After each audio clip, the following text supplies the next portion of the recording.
무엇이든 들어가고 나갈 때 문을 통하여 들어가는 이것이 정상이고, 그럴 때 아무 어려움이 없고 잘 되기 마련이죠. 문이 누구냐? 바로 예수님이 문이 되신다 이것이죠. 그런데 예수님이 문이 되심을 거부하고 다른 문으로 다니는 이것이 무엇입니까? 바로 세상을 좋아하는 것이죠. 세상을 따라, 세상의 인도를 따라, 세상의 가르침을 따라 문 대신 예수님을 거부하는, 이것은 믿음이 없는 건데, 왜 문 대신 예수님을 알고 예수님을 따라야 되느냐? 바로 거기에 범사의 형통함이 있기 때문에 그러하다 이것입니다. 오늘 그와 같은 말씀에 대해서 큐티 부모님 말씀이 잘 이야기해 주고 있습니다. 요한복음 10장 10절, 도둑이 오는 것은 도둑질하고 죽이고 멸망시키려는 것뿐이요 내가 온 것은 양으로 생명을 얻게 하고 더 풍성히 얻게 하려는 것이라. 오늘 이 말씀 가운데 살펴볼 때 도둑이라고 하는 그런 표현을 쓰는 이유가 무엇이냐? 이것입니다. 도둑, 남의 것을 빼앗고 훔치는 도둑이라고 말하는 그 이유가 무엇이냐? 어떻게 예수님보다 먼저 온 자는 다 도적이라고 이와 같이 말씀하시는가? 이것입니다. 도둑이 누굽니까? 도둑질하고 죽이고 멸망시키는 그가 바로 도둑이 아닙니까?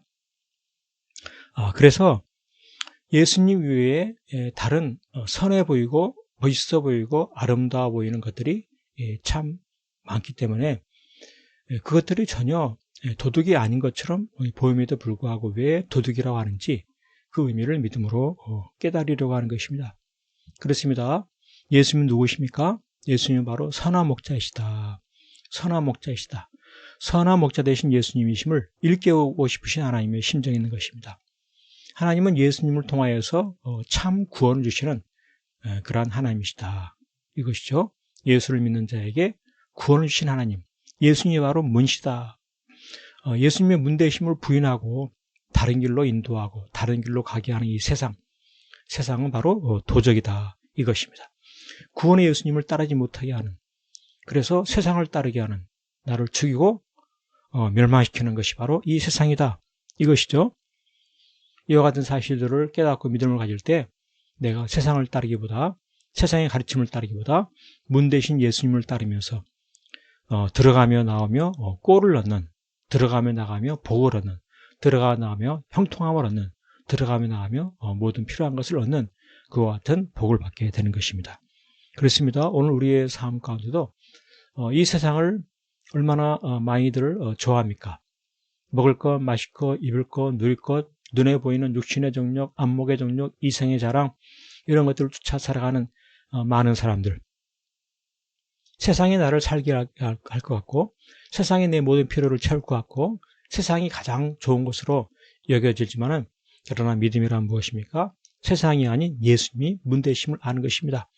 그래서 예수님을 통해서 들어가고 나오고, 예수님을 통해서 필요를 체험받고, 예수님을 통해서 모든 문제가 해결되고, 이와 같은 것이 바로 믿음인데, 이와 같은 믿음을 가지게 될 때 알게 되죠. 무엇입니까? 이 세상이 바로 도적됨을 알게 됩니다. 예수를 떠나게 하고, 예수를 거부하게 하고, 다른 것을 쫓게 하고, 그것은 결국 무엇입니까? 나를 도둑질하고, 나를 죽이고, 나를 멸망시키는 결과를 가져다 준다. 이것입니다. 좋은 세상, 멋있는 세상, 아름다운 세상, 그것이 실상은 도적이다. 이것입니다. 좋은 세상이 나를 망하게 합니다. 멋있는 세상이 나를 멸망의 길로 이끕니다.